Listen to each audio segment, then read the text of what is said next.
ഒരു പോരായ്മ കൊണ്ടുണ്ട്. അത് ഞാൻ ഓടിക്കുന്ന സമയത്ത് ഞാൻ പറയാം. അതൊക്കെ ഭയങ്കര മൈലേജാണ്, അതിന് ഒരു 70 വരെയൊക്കെ മൈലേജ് കിട്ടാം. പക്ഷേ ഇത് 70 സിമ്പിളായിട്ട് പോകും. അതാണ് പെർഫോമൻസും എക്കണോമി തമ്മിലുള്ള വ്യത്യാസം. അങ്ങനെ ഒരു വണ്ടിയുടെ സൗണ്ട് മാത്രം കേട്ടുകൊണ്ട് ആ വണ്ടിയെ മനസ്സിലാക്കിയിട്ടുണ്ടെങ്കിൽ അതിലൊരു വണ്ടി എന്ന് പറഞ്ഞാൽ ഇത് നമ്മുടെ എൻടോർക്ക് 125 ആണ്.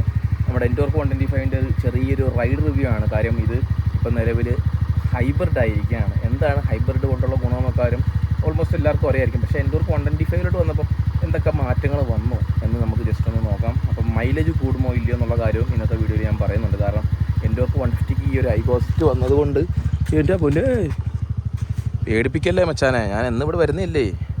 ഓക്കെ, യെസ്, ഫൈനലി നമ്മുടെ കൈകളിലേക്ക് നമ്മളുടെ എൻടോർക്ക് 125 അങ്ങനെ ഓടിക്കാനായിട്ട് കിട്ടിയിരിക്കുകയാണ്.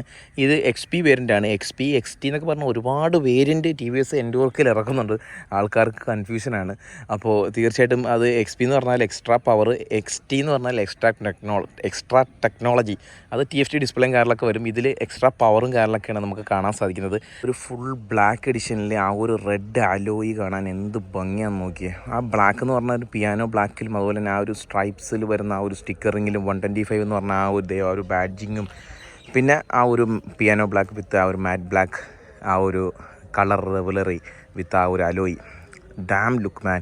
അതായത് നമ്മുടെ ആ ഒരു 125 സെഗ്മെൻറ്റിലെ ഏറ്റവും മോസ്റ്റ് ബ്യൂട്ടിഫുൾ ലുക്കിംഗ് സ്കൂട്ടർ എന്നൊക്കെ തന്നെ വേണമെങ്കിൽ നമുക്ക് ഈ ഒരു വണ്ടിയെപ്പറ്റി പറയാൻ. കാര്യം എന്ന് പറഞ്ഞാൽ അത്രയ്ക്ക് കിടിലമായിട്ടുണ്ട് ആ ഒരു വണ്ടിയുടെ ലുക്ക്, പ്രീമിയം ഫീലും കാര്യങ്ങളൊക്കെ നോക്കാനാണെന്നുണ്ടെങ്കിൽ ആ ഒരു മഡ് ഗാർഡാണെങ്കിലും ആ ഒരു പെറ്റൽ ഡിസ്ക് ഈ ഒരു ടോപ്പ് എൻഡ് വേരിയൻറ്റിൽ നമുക്ക് കാണുന്ന സമയത്ത് ആ ഒരു കാലിബറിലൊക്കെ ആ ഒരു ഗോൾഡൻ അസെൻ്റൊക്കെ കൊടുത്തേക്കുന്നത് ഒരു ലുക്കിൻ്റെ കാര്യത്തിൽ എന്താ പറയേണ്ട ഒരു സ്പോർട്ടി ക്യാരക്ടർ തന്നെ വണ്ടിയുടെ ഭാഗത്ത് കൊടുക്കുന്നുണ്ട്.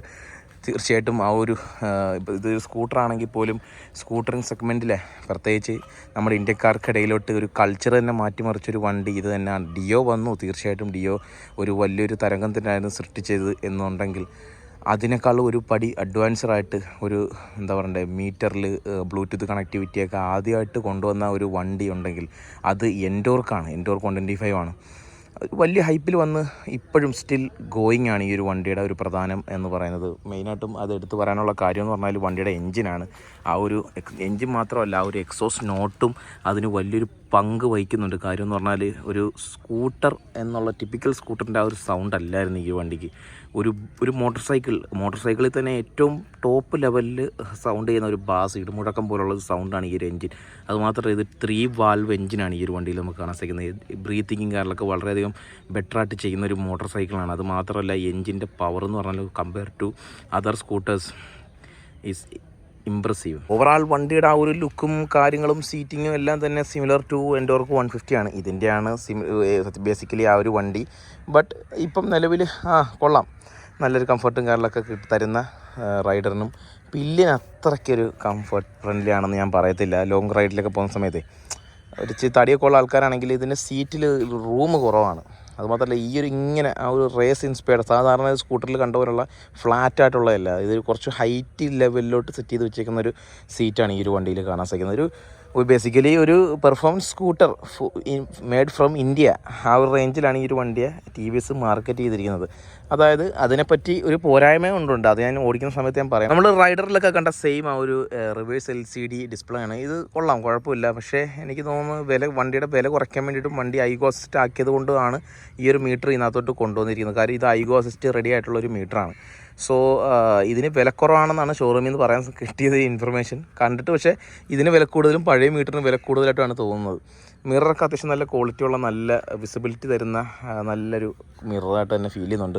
എൻജിൻ കിൽസിച്ചെടുത്ത് മാറ്റി ഇപ്പം നിലവിൽ ഈ ഒരു വണ്ടിക്കകത്ത് സ്മാർട്ട് ജനറേറ്റർ വരുന്നുണ്ട്, auto stop and start system വരുന്നതുകൊണ്ട് എൻജിൻ കിൽസിച്ച് ഓഫാക്കി എന്നുള്ളത് വളരെ വലിയൊരു പോരായ്മ തന്നെയാണ്. പിന്നെ ഇത് ഇവിടെ ഈ ഒരു ഭാഗത്ത് വണ്ടി ഓണാക്കാനും റൈഡിങ് മോഡ് മാറ്റാനായിട്ടുള്ള സ്വിച്ചും കാര്യങ്ങളൊക്കെ നമുക്ക് കാണാൻ സാധിക്കും. പിന്നെ ബേസിക്കലി ആ ഒരു നോർമൽ സിസ്റ്റംസും കാര്യങ്ങളൊക്കെ നമുക്ക് കാണാം. ഈ ഒരു ഭാഗത്തായിട്ട് എവിടെയോ എൻ്റെ ഹാൻഡ് ബ്രേക്ക് ഉണ്ട്. ഹാൻഡ് ബ്രേക്ക് സെറ്റപ്പും കാര്യങ്ങളൊക്കെ തരുന്നുണ്ട്. ഫ്രണ്ടിൽ പെട്രോൾ ഡിസ്ക് ബ്രേക്കാണ് ഞാൻ പറഞ്ഞല്ലോ. പിന്നെ അത്യാവശ്യം ലെഗ് റൂമും കാര്യങ്ങളൊക്കെ ഉണ്ട്. പിന്നെ ഏറ്റവും വലിയൊരു ഇപ്പോഴും സ്റ്റിൽ ആ ഒരു സീറ്റൊക്കെ തുറക്കണമെങ്കിൽ നമ്മൾ താക്കോൽ ഈ ഒരു ഭാഗത്ത് നമ്മൾ ഇൻസർട്ട് ചെയ്യണം താക്കോൽ. എന്നാലേ നമുക്ക് ഈ ഒരു പെട്രോൾ ടാങ്കും ഈ ഒരു ഭാഗത്ത് നമുക്ക് സീറ്റും തുറക്കാൻ സാധിക്കത്തുള്ളൂ എന്നുള്ളത് ഇറ്റ്സ് ആൻ വെരി ചെറിയൊരു പോരായ്മ പോലെ തോന്നി.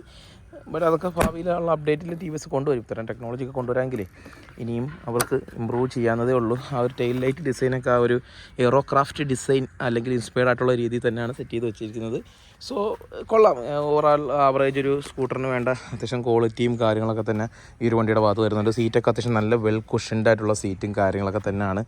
So we have to experience the TVS all new iGo assist technology. നമ്മൾ റൈഡറിലും ജൂപ്പിറ്ററിലൊക്കെ നമ്മൾ ഓൾറെഡി ഇതൊക്കെ കണ്ട് എക്സ്പീരിയൻസ് ചെയ്തു. പക്ഷേ എൻഡോർക്കിലോട്ട് വരുമ്പോൾ 125 വരുമ്പോൾ എങ്ങനെ ഉണ്ടാകും എന്ന് നമുക്ക് ജസ്റ്റ് ഒന്ന് നോക്കാം. ഓൾറെഡി 150 വന്നല്ലോ. അപ്പോൾ ഇതിൽ വന്നില്ലെങ്കിൽ മോശമല്ലേ? TVS അതുകൊണ്ട് കൊടുത്തതാണ്. അതുകൊണ്ട് തന്നെ ഈ വണ്ടിയുടെ സ്റ്റാർട്ടിങ്ങിൽ വന്ന ഒരു വ്യത്യാസം ഞാൻ കാണിച്ചു തരാം. കണ്ടാ, മറ്റേത് ആ ക്രാങ്കിങ്ങിൻ്റെ സൗണ്ട് ഇപ്പോൾ ഇല്ല, സൈലൻറ്റ് സ്റ്റാർട്ടായി വണ്ടി. അതുപോലെ തന്നെ ആ ഒരു ഷോക്ക് ഒരു റെഡ് കളറിലാണ് കൊടുത്തേക്കുന്നത്. എല്ലാം കൊണ്ടും പ്രീമിയം യുവാക്കളുടെ ആ ഒരു മനസ്സറിഞ്ഞ് വണ്ടി നിർമ്മിക്കലാണ് TVSൻ്റെ ഒരു പ്രധാനപ്പെട്ട ഹോബി. സോ സൗണ്ടും കൂടെ ജസ്റ്റ് ഒന്ന് കേൾപ്പിച്ചു തരാം. Back wheel സെൻസറാണ്.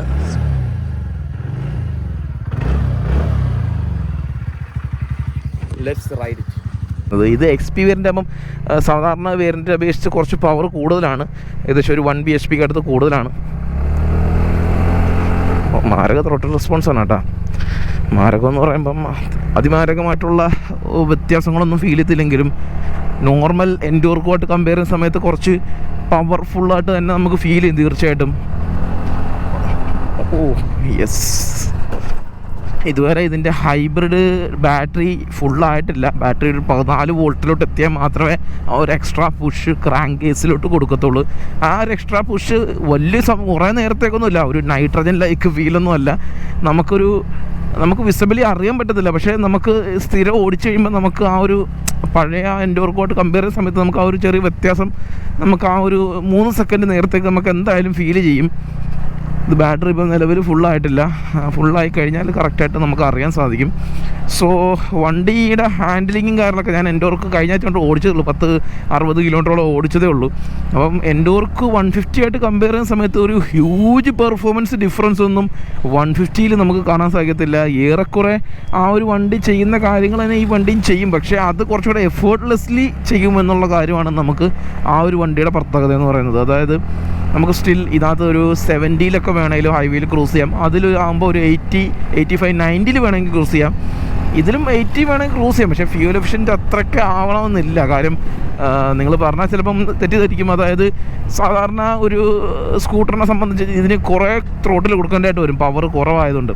കുറവെന്ന് പറഞ്ഞാൽ അൺപവേർഡ് എന്നല്ല, 125-ൽ ഏറ്റവും പവർഫുൾ ഇത് തന്നെയാണ്. പക്ഷേ നമുക്ക് ബേസിക്കലി ഒരു 150-ലാകുമ്പം അത്രയും ടോർക്ക് ആ ഒരു എൻജിനിൽ ഇനീഷ്യലി നമുക്ക് കിട്ടും. അതുകൊണ്ട് തന്നെ അത്യാവശ്യം എക്കണോമിയിൽ ഓടിക്കാൻ സാധിക്കുമെങ്കിൽ ആ ഒരു വണ്ടിക്ക് അത്യാവശ്യം നല്ല എഫിഷ്യൻ്റായിട്ട് ഫീൽ ചെയ്യും 150-ൽ അതിന്. അതുകൊണ്ടാണ് അന്ന് നമ്മൾ ടെസ്റ്റ് ചെയ്തപ്പോൾ അതിന് 45ഓളം മൈലേജ് കിട്ടിയത്. പക്ഷേ ഒരുപാട് പേര് പറയുന്നുണ്ട് എന്തുകൊണ്ട് എൻ്റെ 125-ന് കിട്ടുന്നില്ല. 125 തീർച്ചയായിട്ടും ഒരു എക്കണോമിയിലൊക്കെ ഓടിച്ചു കഴിഞ്ഞാൽ ഏറെക്കുറെ ഒരു 50 കിട്ടുമെന്നാണ് അറിയാൻ സാധിച്ചത്. പക്ഷേ മെയിൻറ്റെയിൻ ചെയ്യാതെ ഓടിക്കുന്ന പലർക്കും മൈലേജ് കിട്ടാത്തതായിട്ട് ഞാൻ കണ്ടിട്ടുണ്ട്. അപ്പോൾ ത്രോട്ടിൽ റെസ്പോൺസ്, വണ്ടിയുടെ ഹൈവേ പെർഫോമൻസ് ഒക്കെ ഇറ്റ്സ് ഓക്കെ. ബട്ട് നമുക്ക് ഈ ഒരു വണ്ടിയെ TVS ഒരു മാർക്കറ്റ് ചെയ്തേക്കുന്നതെന്ന് പറഞ്ഞാൽ ഒരു പെർഫോമൻസ് സ്കൂട്ടർ എന്നുള്ള നിലയ്ക്കാണ്. പക്ഷേ നമ്മുടെ നാട്ടിലുള്ള ആൾക്കാരുടെയൊക്കെ ഒരു കാറ്റഗറി കഥ അറിയാമല്ലോ. ആരും പെർഫോമൻസോ അല്ലെങ്കിൽ കാറ്റഗറി വൈസോ ഒന്നും അല്ല സ്കൂട്ടർ പോയി എടുക്കുന്നത്. സ്കൂട്ടർ എന്തൂസിയാസ്റ്റ് പെർഫോമൻസ് ലെവലിൽ ചിന്തിച്ചെടുക്കുന്ന ആൾക്കാരൊക്കെ വളരെ കുറവാണ്. എല്ലാവരും ഒരു യൂസിനും ലുക്കും പവറും ഒക്കെ നോക്കിയാണ് എടുക്കുന്നത്. സസ്പെൻഷൻ്റെ ക്വാളിറ്റിയോ കാര്യങ്ങളോ തന്നെ നോക്കത്തില്ല. അത് പറയാൻ കാര്യം എന്ന് പറഞ്ഞാൽ ഈ ഒരു വണ്ടിയുടെ സസ്പെൻഷൻ എന്ന് പറഞ്ഞാൽ ഇറ്റ്സ് വെരി സ്റ്റിഫ്. ബാക്ക് ആണെങ്കിലും ഫ്രണ്ട് ആണെങ്കിലും അത്യാവശ്യം സ്റ്റിഫർ സൈഡിൽ ഫീൽ ചെയ്യുന്നുണ്ട്. അതുകൊണ്ട് തന്നെ പെണ്ണുങ്ങൾക്ക് ഈ ഒരു വണ്ടി ഒരുപാട് ആൾക്കാർ എടുക്കുന്നതായിട്ട് കണ്ടിട്ടുണ്ട്. പെണ്ണുങ്ങൾ യൂസ് ചെയ്യാൻ വേണ്ടിയിട്ട് ഈ ഒരു ഗട്ടറൊക്കെ ചെറിയ പാച്ചസ് പോലും നമുക്ക് ആ ഒരു നടുവിലേക്ക് എടുത്തറിയുന്നുണ്ട്. സോ പെണ്ണുങ്ങൾ എടുക്കുന്നവരാണെങ്കിൽ പോലും, നടുവിന് പ്രശ്നമുള്ളവരാണെങ്കിൽ പോലും ഈ ഒരു വണ്ടി എടുത്തു കഴിഞ്ഞാൽ മേ ബി അവരുടെ നടുവിനെ തന്നെ കൂടാൻ ചാൻസ് ഉണ്ട്. അതുകൊണ്ട് തന്നെ തീർച്ചയായിട്ടും നിങ്ങൾ ശ്രദ്ധിക്കേണ്ട ഒരു കാര്യം എന്ന് പറഞ്ഞാൽ സസ്പെൻഷൻ സ്റ്റിഫാണ്. കാര്യം ഇതൊരു പെർഫോമൻസ് സ്കൂട്ടറാണ് എന്നുള്ള കാര്യം TVS തന്നെ പറഞ്ഞിട്ടുള്ളൊരു കാര്യമാണ്. അതുകൊണ്ട് തന്നെ വണ്ടിയുടെ കംപ്ലൈൻറ്റോ കാര്യങ്ങളൊന്നും തന്നെ അല്ല എന്ന് നിങ്ങളെല്ലാവരും മനസ്സിലാക്കണം. നിങ്ങൾ കംഫർട്ടാണ് കൂടുതലായിട്ടും വേണ്ടെങ്കിൽ ആക്സസിലോട്ട് നോക്കാം. ആക്സസ് കുറച്ചുകൂടെ നല്ല കംഫർട്ടബിളാണ്. ഫസീനോ ആണെങ്കിൽ കംഫർട്ടബിളാണ്. ഫസീനോ എനിക്ക് തോന്നുന്നു കംഫർട്ടിനേക്കാൾ ഉപരി അത് ഒരു എക്കണോമി ലെവലിൽ ചിന്തിക്കുന്ന ആൾക്കാർക്കാണ് കൂടുതലും അത് ഉപയോഗിക്കാൻ സാധിക്കുക. ഭയങ്കര മൈലേജാണ് അതിന്, ഒരു 70 വരെയൊക്കെ മൈലേജ് കിട്ടാം. പക്ഷേ ഇത് 70 സിമ്പിളായിട്ട് പോകും. അതാണ് പെർഫോമൻസും എക്കണോമി തമ്മിലുള്ള വ്യത്യാസം. അങ്ങനെ പ്രത്യേകിച്ച് വലിയൊരു എന്താ പറയുക, ഒരു വലിയൊരു ഹ്യൂജ് സ്ട്രെസ്സൊന്നും ഫീൽ ചെയ്യുന്നില്ലെങ്കിലും കമ്പയർ ടു എൻഡോർക്ക് 150 കുറച്ച് സ്ട്രെസ്സുണ്ട്. ബട്ട് സ്റ്റിൽ നമുക്ക് മറ്റുള്ള സ്കൂട്ടറായിട്ട് കമ്പയർ ചെയ്യുന്ന സമയത്ത് എഫോർട്ട്ലെസ് തന്നെയാണ് വണ്ടി. സൗണ്ട് എന്ന് പറഞ്ഞാണ്ടല്ലോ ഒരു രക്ഷയില്ലാത്ത എൻഗേജ് ആയിട്ടുള്ള സൗണ്ടാണ്, നല്ല സൗണ്ടാണ്. ഈ ഒരു സൗണ്ടൊന്നും വേറൊരു സ്കൂട്ടറിലും ഇല്ല.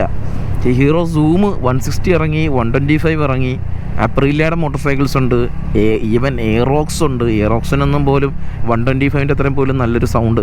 അതൊക്കെ ആ ഒരു സെഗ്മെൻറ്റിൽ റിഫൈൻഡ് ആയിട്ടുള്ള നല്ല ഡീസൻറ്റ് സൗണ്ട് തന്നെയാണ്. പക്ഷേ 10ൽ 8 പേർക്കും ഇഷ്ടപ്പെടുക എനിക്ക് തോന്നുന്നത് എൻഡോർക്കിൻ്റെ സൗണ്ടായിരിക്കും. പിന്നെ മെയിൻ്റനൻസ് കോസ്റ്റ് ചെറിയൊരു പോരായ്മയായിട്ട് തോന്നിയിട്ടുണ്ട്. അതായത് ഒരു നോർമൽ കൺവെൻഷനൽ സ്കൂട്ടറുമായിട്ട് കമ്പയർ ചെയ്യുന്ന സമയത്ത് ടി വി എസിനകത്ത് ഫുള്ളി സിന്തറ്റിക് ഓയിലാണ് സർവീസിന് ഒഴിക്കുന്നത്. അതുകൊണ്ട് തന്നെ സാധാരണ ഒരു സ്കൂട്ടറിനെ സംബന്ധിച്ചിട്ട് ഇതിൻ്റെ മെയിൻ്റനൻസ് കോസ്റ്റ് ഒരു പൊടിക്ക് മുകളിൽ നിൽക്കാൻ ചാൻസ് ഉണ്ട്.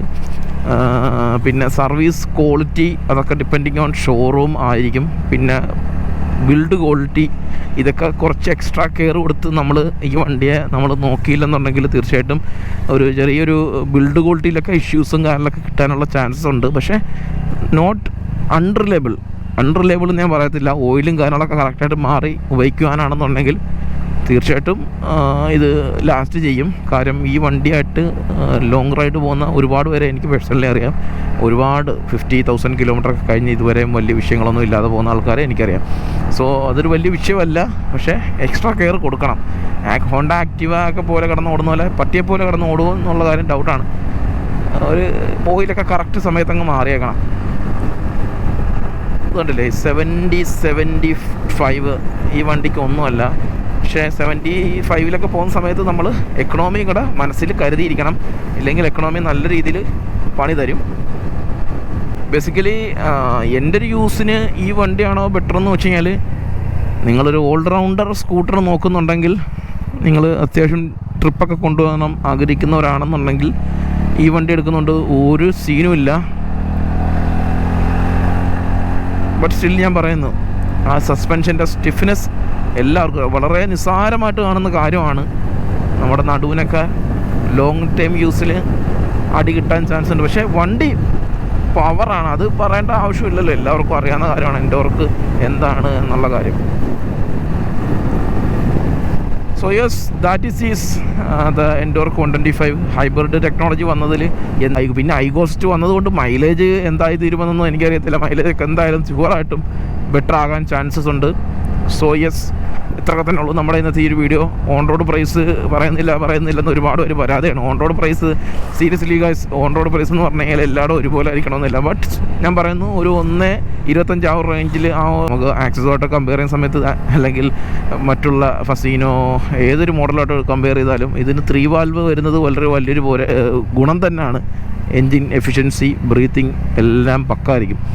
സോ അതൊക്കെ തന്നെയാണ് നമ്മുടെ ഇന്നത്തെ ഈ ഒരു വീഡിയോ. RPM മീറ്ററും കാര്യങ്ങളൊക്കെ ഉണ്ട് 1 മീറ്ററിൽ. യെസ്, എന്തെങ്കിലും പറയാൻ പറ്റുമെങ്കിൽ താഴെ നിങ്ങൾ ജസ്റ്റ് ഒന്ന് കമൻറ്റ് ചെയ്യും. ഇപ്പോൾ പഴയതുപോലൊന്നുമല്ല, റിവ്യൂ ചെയ്യുന്ന ആൾക്കാരെക്കാളും കൂടുതൽ അറിവ് വീഡിയോ കാണുന്ന ആൾക്കാരൊക്കെ ഉണ്ട്. അതുകൊണ്ട് തന്നെ കമൻറ്റ് ബോക്സ് നമുക്കൊരു ചർച്ച സംഗമമായിട്ട് നമുക്ക് മാറ്റാം. അതുകൊണ്ട് തന്നെ നിങ്ങൾ നിങ്ങളുടെ കാര്യങ്ങളൊക്കെ കമൻറ്റ് ചെയ്യും. സോ യെസ്, അടുത്തൊരു വീഡിയോയിലാണ്.